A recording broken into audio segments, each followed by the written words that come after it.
오늘 읽은 이 본문의 말씀은 예수님께서 무리를 바다 위를 걸으신 사건을 기록하고 있는 말씀입니다. 예수님께서 바다 위를 걸으셨다라고 할 때에 우리가 항상 머릿속에 기억해야 되는 말씀이 있습니다. 그것을 세 가지로 정리를 하면 첫 번째는 예수님께서 바다 위를 걸으신다는 그 사건은 예수님이 곧 하나님이시다라는 의미인 것입니다. 그냥 단순한 기적 하나를 예수님께서 보여주신 사건이 아니라 예수님이 곧 하나님이시다라는 것을 드러내신 사건이 바다 위를 걸으신 사건입니다. 그래서 구약 성경에도 하나님만이 무리를 걸으시고 바다 위를 거니실 수 있는 분이다 이렇게 묘사를 하고 있는데 예수님께서 그 말씀을 성취하시면서 내가 곧 하나님이다라는 것을 드러내신 사건이 바다 위를 걸으신 사건이다라는 것을 여러분들이 기억하시고, 두 번째는 이 바다라는 것이 상징하는 것이 있습니다. 그 바다는 이방 그리고 세상 이런 것을 상징하는 의미인데, 예수님께서 바다를 걸으셨다라고 하신다면 예수님께서 이 세상을 거니시고 통치하신다라는 의미가 담겨 있는 것입니다. 그리고 마지막으로 세 번째는 이 바다라는 의미는 사실 죽음을 상징하기도 합니다. 그런데 주님께서 그 바다 위를 걸으셨다라고 한다는 것은 죽음의 권세를 이기셨다라는 의미가 되는 것입니다. 그래서 우리가 바다 위를 걸으신 예수님 하면 이 세 가지는 항상 기억을 하셔야 됩니다. 예수님이 곧 하나님이시다. 예수님은 세상을 다스리시고 통치하시는 분이시다. 그리고 예수님은 죽음의 권세를 이기시는 분이시다. 이 세 가지를 여러분들이 항상 머릿속에 기억을 하면 좋을 것 같습니다. 오늘 주신 말씀을 우리가 또 한번 깊이 살펴보면서 우리 주님께서 우리에게 말씀하시고자 하는 의미를 한번 발견해 보고 그 말씀을 삶 가운데 적용해 보기를 원합니다. 먼저 첫 번째는 22절 말씀입니다. 우리 함께 읽도록 하겠습니다. 예수께서 즉시 제자들을 재촉하사 자기가 무리를 보내는 동안에 배를 타고 앞서 건너편으로 가게 하시고, 이 바다 위를 걸으신 사건이 일어난 배경이 있습니다. 그 배경이 무엇이냐면 예수님께서 제자들을 급하게 재촉해서 배를 태워서 바다 건너편으로 이제 보내셨다라는 사실입니다. 예수님께서 이러한 제자들을 왜 급하게 재촉해서 바다 건너편으로 보내셨습니까? 그 이유는 예수님께서 오병이어의 기적을 보여주시자 거기 있는 모든 사람들이 예수님을 왕으로 삼고자 합니다. 왜냐하면 예수님만 우리와 함께 계시면 우리의 배고픔의 문제가 해결되고, 예수님께서 질병을 고치시니 예수님이 우리와 함께 하시면 이제 더 이상 아플 걱정하지 않아도 되고, 예수님께서 은혜의 말씀을 들려주시니 예수님만 우리와 함께 계시면 날마다 이 은혜의 말씀을 들을 수 있으니 예수님을 붙잡아서 우리의 왕으로 삼자, 이것이 그 당시에 모였떠 있는 무리들의 생각이었지 않습니까? 그런데 그 생각은 예수님의 마음과 전혀 맞지 않는 것입니다. 예수님께서 이 땅에 오신 이유는 그 사람들에게 배고픔을 해결하고 질병을 고쳐주고 그들의 삶을 행복하게 하려고 이 땅에 오신 것이 아니라 예수님이 십자가에 달려 죽으셔서 그들을 죄에서 건져내시려고 이 세상에 오셨는데, 사람들은 예수님의 마음을 전혀 이해하지 못합니다. 그저 주님만 나와 함께 하시면 내 인생은 이제 대박이다, 이러한 생각을 가지고 있으니 예수님께서 그 무리를 흩으시고, 또한 제자들의 마음 가운데도 이 마음의 오염이 들어와 있습니다. 왜냐하면 지금 오병이어의 기적을 사람들에게 나눠줄 때 제자들의 마음의 상태가 어떠했겠습니까? 우리 주님이, 내가 모시는 주님이 이러한 분이시다라고 하면서 오히려 자기가 의기양양하고 사람들에게 존경을 받으려고 인기를 얻으려고 하는 그러한 마음이 제자들 마음속에 가득한 것입니다. 그래서 그 마음이 잘못되었고 이대로 놔두다간 이 제자들의 마음도 사람들과 똑같이 세상적인 마음으로 예수님을 따라올 가능성이 높기 때문에 예수님은 급하게 그 마음을 흩트고자 사람들을 보내시고 제자들은 배를 태워 바닷가로 보내신 것입니다. 오늘 우리가 이 땅을 살아갈 때에 우리도 순간순간 이런 마음을 가질 때가 있습니다. 내가 예수님을 믿으면 행복해지겠지. 내가 주님만 잘 따르면 내 삶은 훨씬 더 지금보다 나아지고 행복하겠지라고 생각을 하고 주님의 길을 따를 때가 있지 않습니까? 그래서 그 마음 가운데 욕심도 생깁니다. 더 많은 돈을 벌고 싶고 내가 주님을 더 붙들면 나를 주님은 더욱더 부자로 만들어 주시진 않을까, 이러한 마음가짐으로 예수님을 따라갈 때가 있는데, 그러한 마음이 드는 순간 우리 주님은 그 마음을 흩어버리십니다. 그 마음은 잘못된 마음이다. 나를 따라오는 길은 그러한 길이 아니라 오히려 십자가의 길이고 고난이 동반되는 길이다라는 것을 예수님은 항상 가르쳐 주시려고, 우리가 잘못된 마음을 먹는 순간 주님은 그 마음을 완전히 흩어버리십니다. 그리고 주님은 우리를 훈련 가운데에 내몰아셔서 내 마음이 주님을 향하지 않았을 때에 다시 한번 그 훈련을 통해서 주님을 바라보고 믿음의 길을 걸을 수 있도록 우리 주님은 항상 우리를 훈련시키신다라는 것을 여러분들이 항상 기억하면 좋겠습니다. 예수님께서 제자들을 이 배에 태워서 바닷가로 보내실 때에 예수님께서 그 바닷 가운데 풍랑이 일어서 제자들이 고난을 당한다는 것을 이미 알고 보내신 것입니다. 왜냐하면 지금 제자들의 마음에는 잘못된 마음, 의기양양하고 내가 주님을 모시면 나도 이제 나중에 한 자리 차지하고 나중에 주님이 왕이 되시면 내가 아주 높은 자리에서 사람들을 거느릴 수 있겠지, 이러한 마음을 가지고 있으니 그들의 마음을 흩으시고 훈련을 시켜서 다시 한번 십자가의 길, 제자의 길이 어떠한 길인지를 주님은 이 풍랑과 고난을 통해서 다시 한번 가르쳐 주고 계시는 것입니다. 그 풍랑을 만났을 때 제자들이 고생을 합니다. 분투합니다. 사실 예수님을 따르는 그 십자가의 길은 참으로 고난의 길입니다. 시련이 있고 늘 항상 박해와 외로움과 소외를 받는 길이 바로 예수님을 따르는 십자가의 길이며 제자의 길입니다. 그런데 우리는 그 사실을 항상 잊어버릴 때가 얼마나 많습니까? 주님을 따라가면 훨씬 더 내 인생은 좋아지겠지라고 생각을 하지, 내가 주님을 따라가면 내 인생에 고난과 시련이 반드시 동반된다라는 것을 우리는 항상 잊어버릴 때가 있습니다. 그런데 주님은 이 말씀을 통해서 우리에게 다시 한번 가르쳐 주시는 것입니다. 주님을 따르는 십자가의 길은 이런 풍파가 찾아오는 아주 고난의 길이다. 너희가 마음을 단단히 먹고 항상 주님을 의지하고 기도하고 따라오지 않으면 너희는 이 십자가의 길을 온전히 걸어갈 수 없다라는 것을 이 풍랑을 통해서 예수님은 제자들을 훈련시키시는 것입니다. 혹시 여러분들도 지금 그러한 훈련을 받고 계시는 분이 있습니까? 내가 잘못된 욕심과 또한 주님을 바라보는 시선이 세상으로 향해서 내가 잘못된 길을 걸어가다가 큰 어려움을 당하는 것은, 그것은 주님께서 여러분들에게 베푸시는 훈련의 장소라는 것을 기억하실 수 있게 되기를 바랍니다. 여러분은 지금 실패한 인생이 아니고 여러분들 인생이 끝난 것이 아니라 오히려 그 훈련을 통해서 다시 한번 주님의 사람으로 세워지는 은혜의 시간임을 기억하면서 그 고난 가운데에 오히려 주님으로 마음을 옮기고 주님을 바라보는 믿음의 성도들이 될 수 있기를 간절히 소망합니다. 예수님은 이 제자들을 보내신 후에 그 제자들을 그냥 내팽개쳐 놓고 내버려 두지 않으십니다. 예수님의 그 제자들이 지금 풍랑으로 인해서 엄청난 고난으로 사투를 벌이고 있을 때 예수님은 그들의 곁으로 찾아오셨다라고 말씀을 하며 그들에게 위로의 말씀을 전해주십니다. 안심하라, 내니 두려워하지 말라라고 말씀하시면서 주님의 음성을 들려주십니다. 우리 주님은 고난의 현장에 항상 함께 하시고 그 고난당하는 주님의 자녀를 절대 내버려 두지 않으십니다. 늘 항상 함께 계시고 붙잡아 주시고 우리가 힘이 들 때는 위로와 소망의 말씀을 들려주셔서 그 고난을 무사히 또한 넘기고 그 훈련을 통해서 믿음이 성장할 수 있도록 우리 주님은 항상 도와주시는 분이십니다. 그래서 히브리서 말씀은 대제사장 되시는 예수님은 우리의 연약함을 동정하신다 이렇게 말씀합니다. 우리가 어떤 고난에 처해 있든지 간에 우리 예수님은 항상 우리를 불쌍히 여기시고 항상 붙들고 계시는 분이시다라는 것입니다. 여러분들이 죄를 지어서 고난을 당할 때에도 예수님은 여러분들과 함께 하시고 그 고난의 현장에 같이 있어 주십니다.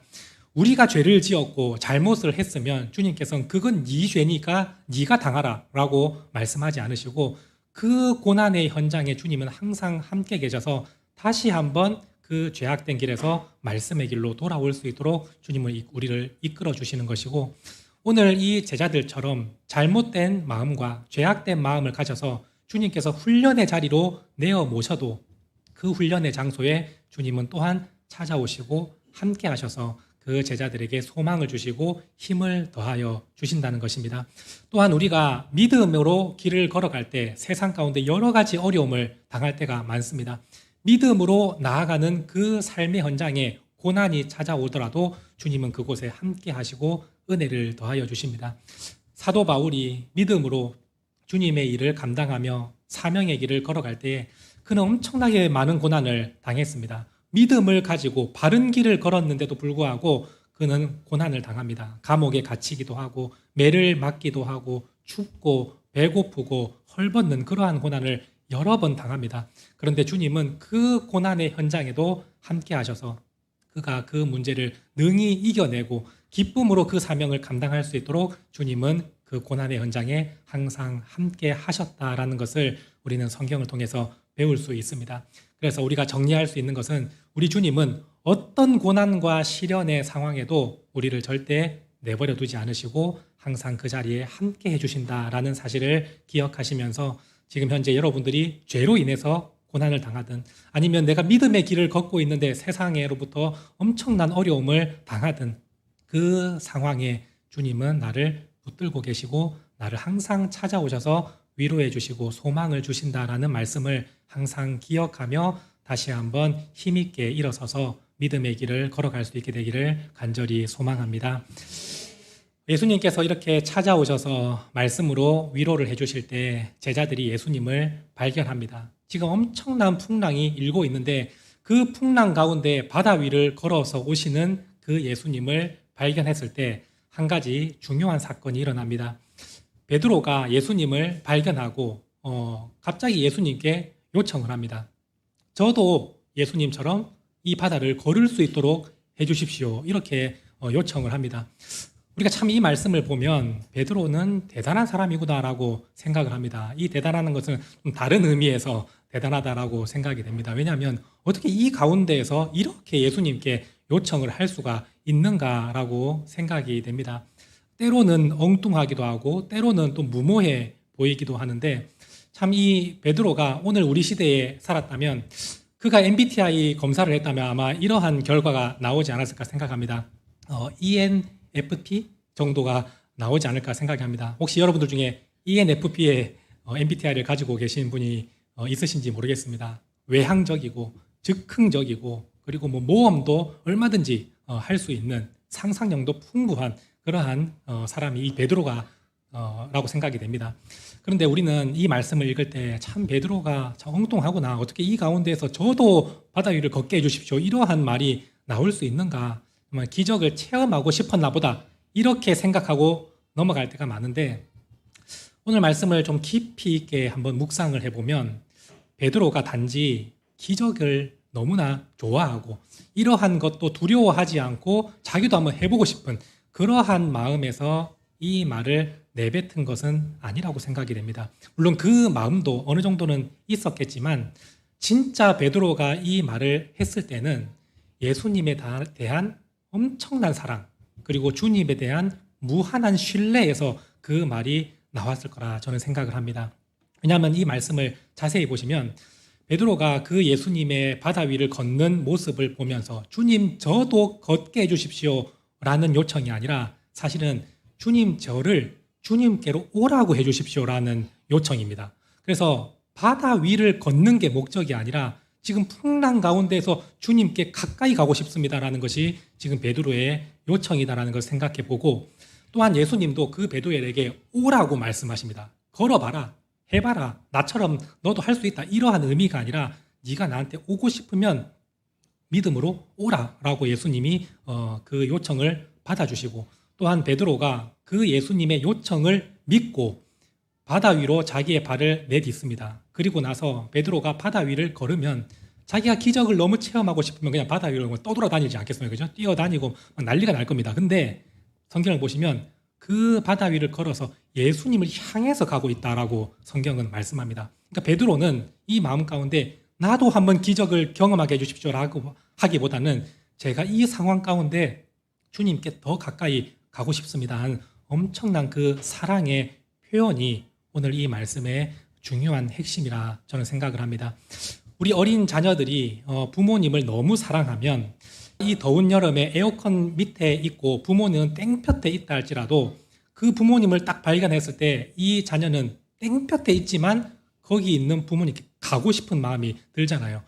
내가 부모님은 너무 사랑하지만 더워서 전 여기 있겠습니다. 이게 아니라 이 어린아이는 부모님을 너무 사랑하고 부모님을 보고 싶으면 발견하는 순간 그 땡볕에라도 가고 싶은 마음이 있지 않습니까? 지금 베드로의 심정이 그러한 상황과 딱 맞다고 생각이 됩니다. 그래서 이게 십자가의 길을 가는 사람이고 제자의 모습이지 않겠습니까? 주님이 계신 곳이라면 지금 풍랑이 일어나는 이 무서운 상황 가운데에서도 주님, 제가 그곳에 가기를 원합니다. 주님, 고난이 엄청나게 있는 그러한 상황이라 할지라도 주님의 뜻이 그곳에 계시다면 제가 그곳에 가기를 원합니다. 이것이 제자의 마음 아니겠습니까? 지금 베드로는 그 마음으로 예수님께 요청을 했고 예수님은 그 마음을 받아주셔서 오라라고 말씀하시니 베드로가 믿음으로 바다를 향해서 발을 내밀었을 때 그가 바다 위를 걷는 역사가 일어나게 되었다라는 것을 성경은 말씀하고 있습니다. 오늘 우리도 이 세상을 살아가면서 여러 가지 어려운 문제가 있을 수 있습니다. 그런데 그 어려운 상황이라 할지라도 하나님의 뜻이 그곳에 있다면 주님이 그곳에 계시면 저는 그곳에 가기를 소망합니다라는 마음이 여러분들의 있기를 원합니다. 주님이 불 가운데 계신데 그것은 너무 불이고 너무 뜨겁고 해서 저는 못 가겠습니다. 거기는 못 가겠습니다라는 것이 아니라 주님이 불 속에 계신다 할지라도 주님이 계시다면 제가 가까이 나아가기를 원합니다라는 마음이 여러분들의 마음이 되기를 원하고 그러한 마음으로 주님과 함께 이 제자의 길, 십자가의 길을 걸어가는 믿음의 성도님들이 될 수 있기를 소망합니다. 중요한 것은 우리가 이렇게 베드로처럼 믿음으로 주님이 계신 곳에 저도 함께 있기를 원합니다. 주님이 가시는 곳에 저도 같이 따라가기를 원합니다 라고 말을 하면서 지금 엄청나게 두려운 그 풍랑 가운데에서도 우리가 믿음으로 주님이 계신 곳을 가기를 소망하는데 중요한 것은 잠깐 우리는 넘어질 때가 있다는 것입니다. 언제 베드로가 넘어졌다고 성경은 말씀하고 있습니까? 예수님을 향해서 믿음으로 발걸음을 내디뎠을 때는 그가 그 풍랑의 바다를 걸어가면서 주님께 더 가까이 나아갈 수 있었는데 바람을 바라보고 그리고 그 바람이 불어오는 파도를 바라보고 베드로는 두려운 마음이 생겨서 바닷속으로 추락했다라고 성경은 말씀하고 있습니다. 오늘 우리도 믿음으로 십자가의 길을 걸어가다가도 잠깐 시선이 주님으로부터 멀어질 때가 있습니다. 세상을 향하는 시선이 될 때가 있고 주님이 아닌 다른 곳에 우리의 시선이 머물 때가 있습니다. 그런데 그때에 우리의 마음에는 두려움이 생기고 두려움이 생기는 순간 우리의 마음에는 반드시 의심도 같이 동반이 됩니다. 이것이 영적인 원리입니다. 우리의 마음 가운데 두려움이 있으면 항상 따라오는 것이 의심의 마음입니다. 주님이 나를 지켜주실까? 주님이 나를 진짜 끝까지 도와주실까라는 의심이 생기기 시작하고 결국 마지막에는 어떠한 마음을 품느냐면 주님은 사라지고 자기 혼자만 남게 됩니다. 이 영적인 원리 그리고 이 영적인 패턴을 여러분들이 반드시 기억할 수 있게 되기를 원합니다. 믿음의 길을 걸어가다가 우리의 시선이 주님이 아닌 다른 곳으로 향하게 되면 반드시 두려움과 의심이 들고 그 의심의 마음이 들면 마지막에는 주님의 모습은 사라지고 자기 혼자만 남게 됩니다. 그래서 원래는 주님이 하라고 하셨는데 나중에는 주님이 도와주실까라는 의심이 생기다가 그 주님은 사라지고 내가 저 일을 할 수 있을까라는 마음만 남게 된다는 겁니다. 내가 과연 이 일을 행할 수 있을까라고 하면 그때는 반드시 그 인생을 추락하게 되는 것입니다. 믿음을 놓쳐버리고 주님과 멀어지고 온전히 우리는 두려움 속에 사로잡히면서 그 인생을 나락으로 떨어지게 되는 이 영적인 패턴이 있다는 것입니다. 우리도 항상 그런 걸 경험하지 않습니까? 주님께서 우리에게 큰 사명을 맡겨주십니다. 그것을 믿음을 가지고 붙들고 나아갈 때는 그 일이 진행이 되는데 순간 우리의 시선이 주님이 아닌 세상의 유혹이나 세상이 덮쳐오는 어떤 문제를 바라볼 때 마음에 두려움이 생깁니다. 과연 내가 이 일을 끝까지 해낼 수 있을까라고 하면서 주님은 이제 사라지고 없어져 버립니다. 내가 남게 됩니다. 내가 과연 할 수 있을까? 자기 자신만 남는 순간 그 사람은 믿음에서 추락하게 되는 것입니다. 오늘 이 영적인 원리를 한번 생각해 보면서 그럼 우리는 이러한 상황 가운데 어떻게 이 문제를 극복하고 이겨낼 수 있는가에 대해서 여러분들이 오늘 이 말씀으로 답을 찾을 수 있게 되기를 원합니다. 29절 말씀을 보시면 주님께서 말씀하십니다. 오라 하시니 베드로가 배에서 내려 물 위로 걸어서 예수께로 갔다라고 합니다. 오라 하시니 베드로가 그 일을 행한 것입니다. 주님의 말씀을 나에게 분명히 말씀하셨습니다. 오라고 하시는 그 말씀을 베드로가 붙잡고 나아가면 베드로는 끝까지 주님 계신 곳으로 갈 수가 있습니다.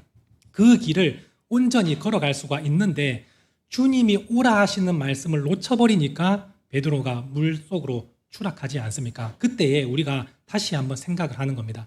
내 인생에 갑자기 세상에 어려운 풍파가 다가오고 문제가 다가올 때 내가 이거 할 수 있을까라는 생각을 하는 것이 아니라 주님이 오라 하셨다. 주님이 오라 하시면 반드시 갈 수 있다라는 믿음을 가질 수 있게 되길 바라고, 주님이 하라 하셨다라는 말씀을 붙들고 가면 주님이 하라 하시는데 그게 불가능이 있을 수 있겠습니까? 주님이 하라 하시면 반드시 이루어진다라는 믿음을 가지고 끝까지 나아갈 때 우리는 그 사명을 성취할 수 있게 되는 것입니다. 이 말씀을 놓치지 마시고 여러분들 내가 할 수 있을까라는 마음이 들 때 항상 이 말씀을 생각하시면서 주님이 오라 하셨다. 주님이 하라 하셨다. 주님이 나를 이곳에 보내셨다. 주님께서 이 사명을 나에게 맡기셨다. 이것을 주님이 하셨다라는 그 의미를 붙들고 나아갈 때 비로소 우리는 그 길을 끝까지 걸어갈 수 있게 된다라는 사실을 기억할 수 있게 되기를 소망합니다. 감사한 것은 우리가 때로는 베드로처럼 이렇게 잘못된 시선으로 인해서 믿음이 떨어져 버리고 내가 할 수 있을까 하다가 결국에는 그 인생이 추락하는 경우도 있습니다. 그런데 그때에 우리 주님은 오늘 말씀을 보시면 즉시 오셔서 베드로의 손을 잡아주셨다 이렇게 말씀합니다. 우리가 지난주에 킹 오브 킹스 영화를 봤는데 그때 이 장면이 그대로 애니메이션으로 나왔음을 여러분들 아마 기억하실 겁니다. 엄청난 풍랑이 불 때 베드로가 물 위를 걸어가는 그 장면은 참으로 잘 표현했다라고 생각을 합니다. 근데 아쉬운 점은 베드로가 물에 빠졌을 때 주님이 건져주시는 그 장면은 성경의 내용을 좀 담지 못하고 있지 않나 이렇게 생각합니다. 여러분 기억나시는지 모르겠습니다. 베드로가 물속으로 빠질 때 아주 깊이 빠집니다. 기억나십니까? 물속으로 꼴꼴꼴꼴 막 빠져들어가고 예수님의 손도 엄청 느리게 들어옵니다. 천천히 슬로우 모션으로. 근데 이제 그 연출하시는 분은 그 주님의 은혜가 이만큼 크다라는 것을 이제 보여주려고 하시는 것이지만 성경적의 의미를 따지면 베드로가 물에 추락하는 순간 즉시 주님이 달려오셔서 그걸 건져내시는 아주 빠른 속도로 낚아채실 정도로 베드로가 빠지자마자 달려오셔서 건져내시는 즉흥적인 그러한 모습으로 성경은 기록하고 있습니다. 오늘 우리 주님은 우리가 시험에 빠지고 잘못된 시선으로 우리 인생에 추락하려고 할 때 주님은 즉시 오셔서 여러분들의 손을 붙잡으셔서 절대로 추락하지 않도록 붙드시는 주님이시라는 것입니다. 우리가 믿음으로 반응하며 나아가야 되는데 믿음이 떨어졌을 때 우리가 절망을 경험하고 낙심을 경험하는데 내가 낙심하고 절망했다고 해서 그 인생은 실패가 아니라 단지 실패를 그냥 경험한 것 뿐입니다. 주님은 여러분들 반드시 붙드셔서 바로 낚아채 올리시고 다시금 일어설 수 있도록 우리 주님은 도와주신다는 사실입니다. 여러분들이 이 사실을 믿음으로 받으시고 내가 지금 힘겨운 가운데 내 인생이 나락으로 떨어지고 있을 때 지금 이미 주님의 손은 내 인생을 붙들고 계신다라는 사실을 기억하시고 내가 7번 넘어져도 주님은 8번 일으켜 세우십니다. 그러므로 그 인생은 실패로 끝나지 않습니다. 실패를 경험만 했을 뿐이지 결국에는 주님과 함께 완성하는 인생으로 우리 주님은 세워 가신다라는 사실을 기억하시면서 오늘 이 말씀을 여러분들의 삶에 한번 적용을 해보시고 주님께서 내 인생 가운데도 즉시 찾아오셔서 내가 넘어질 때에 일으켜 세우시고 나로 인해서 다시 한번 주님은 말씀해 주십니다. 네가 비록 실패는 경험했지만 이제 다시 시선을 주님께로 향하고 다시 한번 믿음으로 걸어가라 라고 말씀하실 때 여러분들이 그 말씀을 붙잡고 여러 번 넘어졌어도 오늘 이 시간 다시 한번 주님만 바라보며 믿음의 길을 걸어감으로써 나에게 맡겨주신 여러 가지 사명들, 내가 가지고 있는 그 무겁고 힘든 삶의 현장, 그러나 그 가운데서 주님이 함께 하시고 위로하시고 나를 돕고 계신다는 그 믿음의 눈으로 바라보며 승리하는 삶이 될 수 있기를 간절히 소망합니다.